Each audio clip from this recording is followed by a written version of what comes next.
In this video, I will guide you on how to pay on Shein app. First, launch open the Shein app on your device.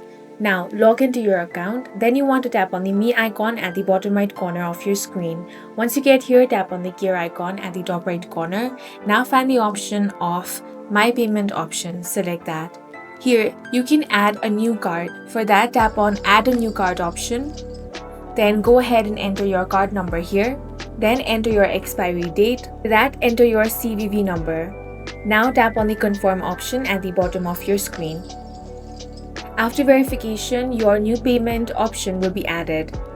Now to pay on Shein, you simply want to head back, browse through the app and find items you want to purchase, then add them to your cart, then tap on the cart icon, select the items and tap on checkout. Now enter your shipping address. Then if you have any voucher or gift card, apply that. Then select your payment method that you have added. Now tap on the Place Order option at the bottom of your screen. Follow the on-screen prompts and complete the payment. In this way, you can easily pay on the Shein app. If you found this video useful, make sure to hit the like button and subscribe for more videos like this.